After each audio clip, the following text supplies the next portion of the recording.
Você está ouvindo mais um episódio do podcast sobre neurociências, produzido em parceria com o Programa de Extensão Sustenta a Vida da Universidade Federal Fluminense. Eu sou o Adriano Freitas, pós-graduado em neuroaprendizagem, especialista em neurociência clínica, neuropsicologia clínica.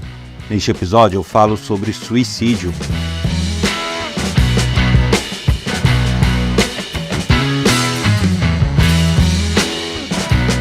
Está gostando desse podcast?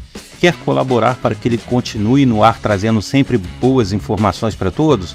Então basta compartilhar esse canal, os episódios que você gosta com seus amigos, colegas de trabalho, familiares, pois é a audiência que garante a continuidade desse projeto. Eu conto com a sua ajuda. Se você quer ter acesso a mais materiais sobre as neurociências, trechos de aula, palestras e também conhecer projetos que eu desenvolvo, basta visitar o meu site www.adrianofreitas.com. Você também pode curtir nossas redes sociais, TikTok, Instagram, Facebook. Basta buscar por neurociência.af. E para participar, enviando dúvidas, críticas, elogios, sugestões, basta enviar um e-mail para podcast@sustenta-vida.com ou mensagem de WhatsApp para o número 22 99 222 1003.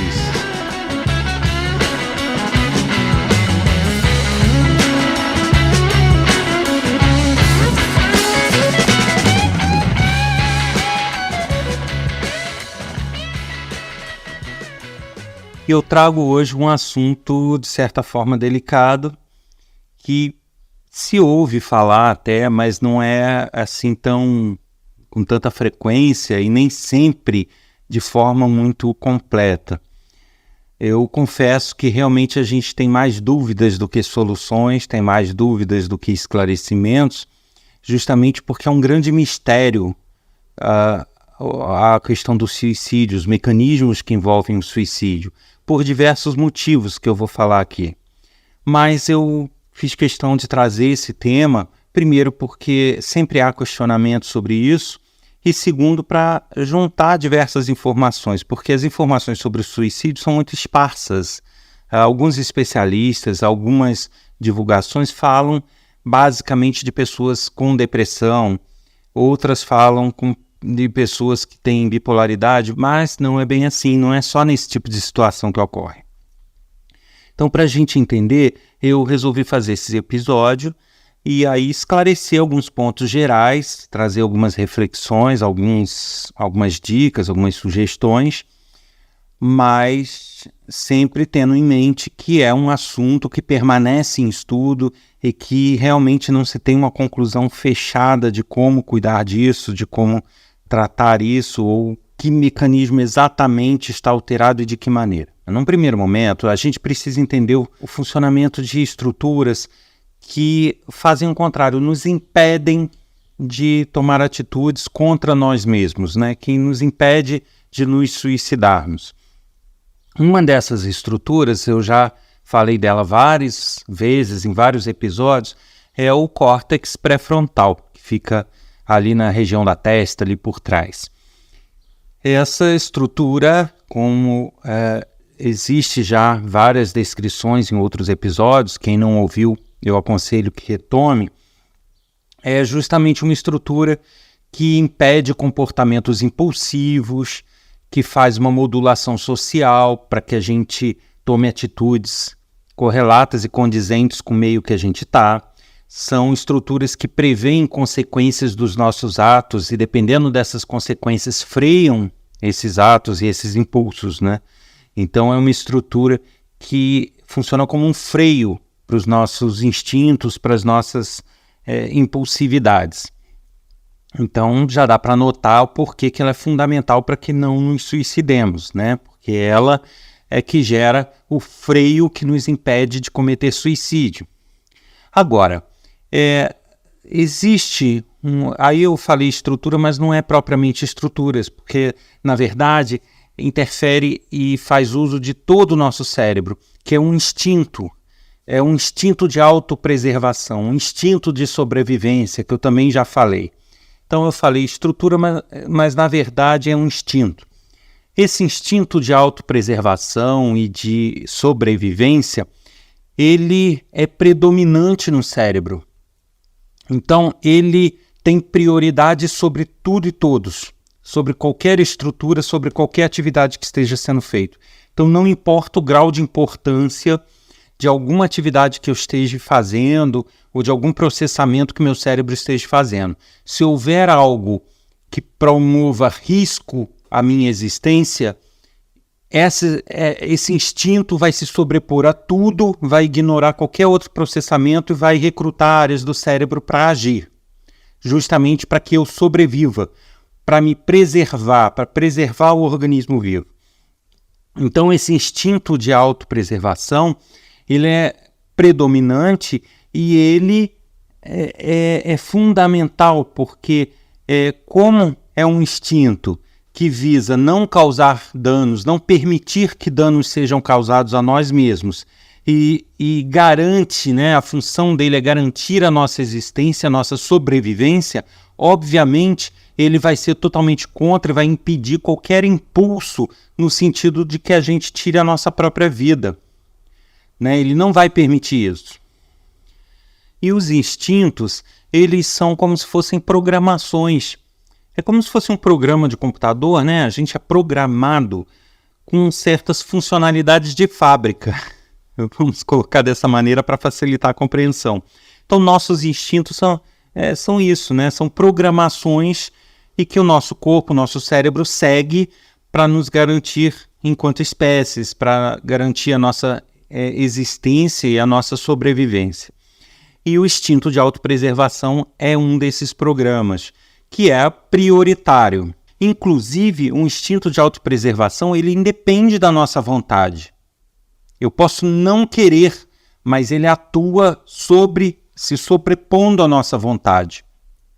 Tanto que se você estiver cozinhando ou fazendo alguma coisa no fogão, né, e colocar a mão no fogo, salvo em exceções muito específicas, você vai ter o imediato impulso de puxar o braço quando seu corpo detectar a queimadura, né? Quantas pessoas já não passaram por isso? Às vezes está até segurando um prato, alguma coisa, e joga longe, né? Porque mexe o braço mesmo, independente de você estar consciente. Depois que você faz o movimento, que você toma consciência do que você fez, que você puxou o braço, que estava queimando, né? E isso é um instinto de autopreservação. Ele preserva a sua integridade, ele tenta preservar a sua integridade. Da mesma forma, às vezes você está andando na rua ou está em algum ambiente mais escuro, aí chega alguma coisa pelas suas costas, né? Algum movimento, alguma sombra. Qual é nosso impulso inicial? Olhar imediatamente na direção do que estava se movendo. Independente da gente querer ou não, a gente tem aquele reflexo de olhar, né? Justamente para nos preservar de um eventual perigo, para que a gente possa identificar, sair correndo, etc, etc. Então, entendidos esses dois mecanismos, a gente pode dizer que há uma interação, né? O instinto de autopreservação aciona o córtex pré-frontal para frear tudo que a gente possa fazer que comprometa a nossa integridade. Da mesma forma que o instinto de autopreservação serve para nos proteger de outros, né, de coisas externas, ele serve para nos proteger de nós mesmos. Então, se eu estou na beira de um penhasco e por algum motivo eu tenho a ideia, né, de dar um passo adiante, eu vou perceber que eu vou ter muita dificuldade em processar, em querer fazer esse movimento, porque o nosso instinto de autopreservação vai acionar o nosso córtex pré-frontal, que identifica que se eu der mais um passo eu vou me matar, né? E aí ele freia essa ação, ele nos causa uma repulsa a andar, ele não nos dá essa vontade. Então, entendido isso, a gente começa a chegar no primeiro mistério, quando se fala em suicídio, que é justamente como que o instinto de autopreservação, o córtex pré-frontal e as outras estruturas não nos impede de tirar a vida, a própria vida, né? Esse é o grande mistério. É como se por algum motivo ou alguma força fizesse esse instinto de autopreservação calar, ser desligado momentaneamente, ou então há um erro nessa programação. O que se pesquisa é isso, né? O instinto de autopreservação está programado errado e por isso as pessoas conseguem efetivar o suicídio, ou ele veio certo, mas algo inibiu esse instinto de autopreservação, né? Ainda não se tem uma conclusão muito cravada sobre isso. Quando eu falo de programação errada ou inibição desse instinto, eu estou me referindo a suicídios que realmente ocorrem e não apenas à vontade. Porque pensar em se matar, pensar em tirar a vida, tem milhares de pessoas que fazem isso o tempo inteiro. Então isso daí não é uma coisa atípica, eu diria. A pessoa, quando está numa situação desesperadora, ela pode ter esse tipo de pensamento, sim, dependendo de alguns fatores, mas não significa que ela vá fazer, vai conseguir fazer. Ela pode até tentar, mas não consegue, né?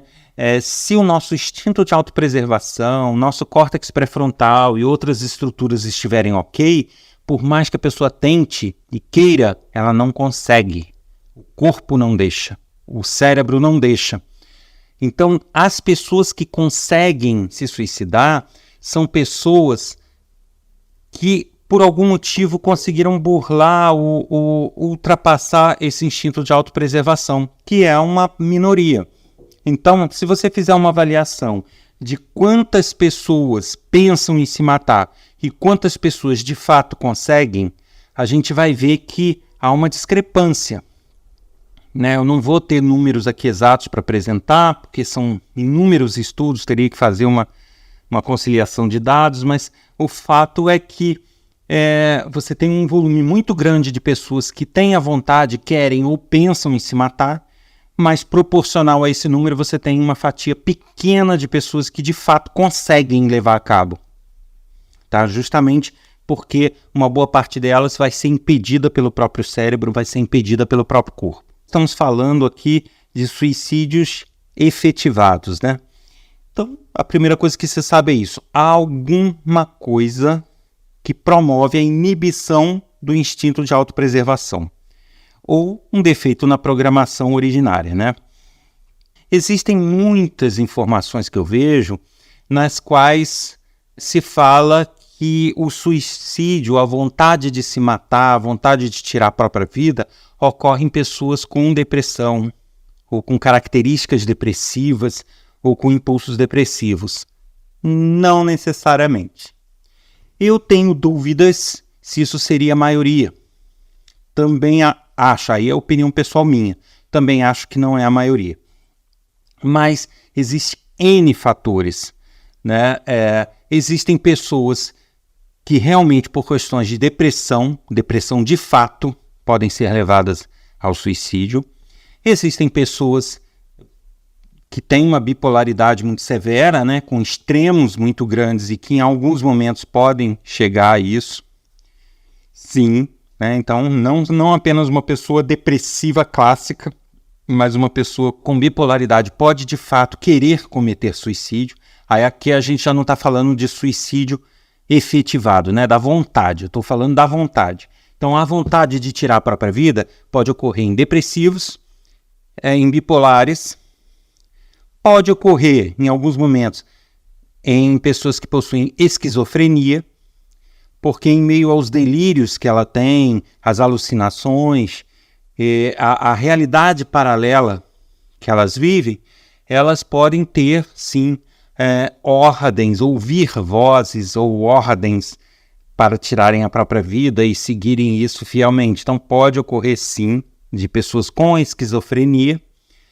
E tem aquelas pessoas que não estão deprimidas, não têm um quadro de depressão identificável, mas que a vida leva elas a um desespero qualquer.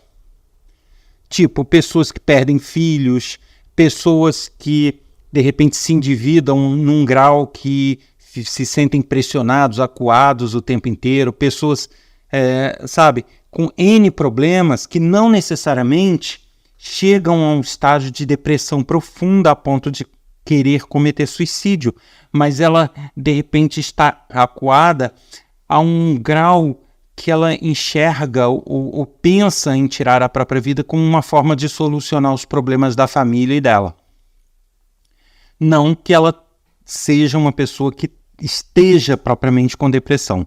Ela pode estar bem, pode estar razoavelmente bem, e num determinado momento acontece um acidente e ela perde a família inteira.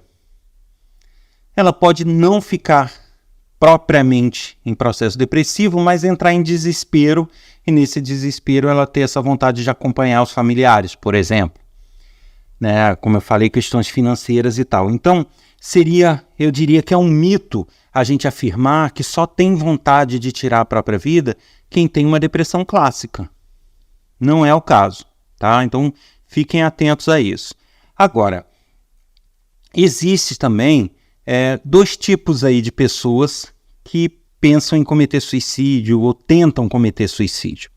Existem aquelas pessoas que fazem isso num impulso, né? No tipo, aconteceu uma coisa muito grave, como eu falei, um acidente de família e tal, e ela vai lá e tenta cometer o suicídio. Por algum motivo, o instinto dela de sobrevivência fica inabilitado e ela se mata. Isso pode acontecer. Mas, por outro lado, a gente tem pessoas que não fazem a coisa de uma forma muito repentina, que planejam isso. Existem pessoas que passam dias, meses, às vezes anos, planejando o suicídio. Porque eu vou fazer isso, vou fazer aquilo, vou contratar uma seguradora para garantir que minha família fique bem, vou fazer isso, vou fazer aquilo, vou tomar tal atitude.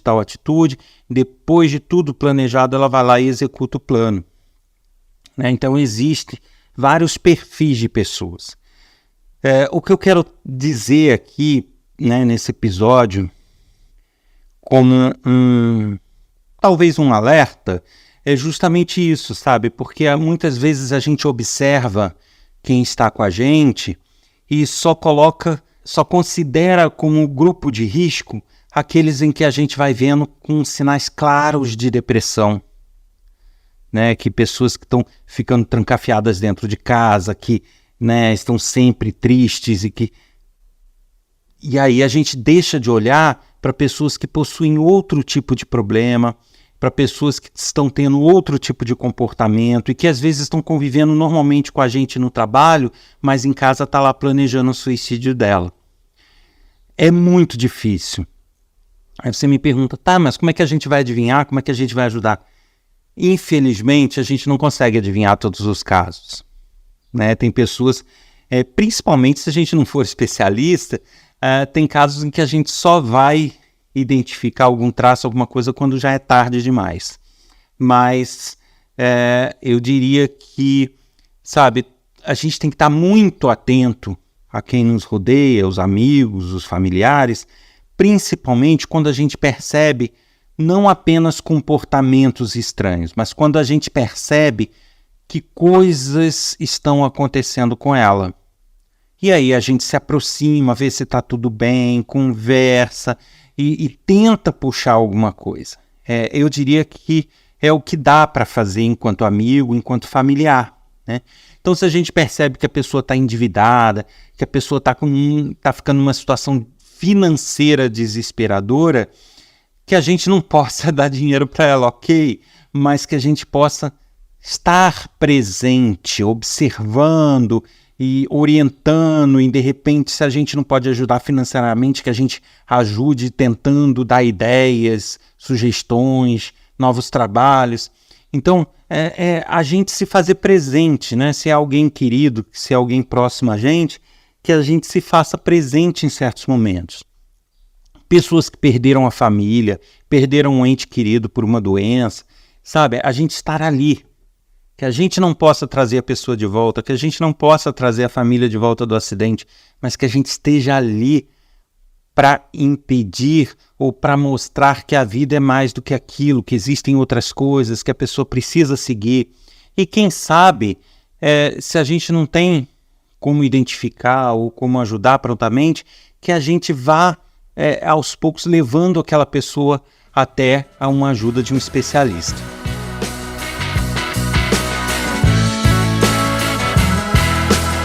Você ouviu mais um episódio do podcast sobre neurociências produzido em parceria com o Programa de Extensão Sustenta a Vida da Universidade Federal Fluminense. Eu sou o Adriano Freitas, pós-graduado em neuroaprendizagem, especialista em neuropsicologia clínica, neurociência clínica. Quer nos ajudar a manter esse podcast vivo? Compartilhe o canal com seus amigos, colegas de trabalho, familiares, mande os episódios que você gosta. Isso vai nos ajudar com certeza a manter o projeto sempre atuante e cada semana com um novo episódio. Se você quer escrever com críticas, sugestões, elogios, faça isso através do e-mail podcast@sustenta-vida.com ou mensagem de WhatsApp para o número 2299-222-1003. E nas redes sociais você pode nos achar procurando neurociência.af, TikTok, Facebook e Instagram. Eu aguardo vocês na próxima semana com mais um episódio.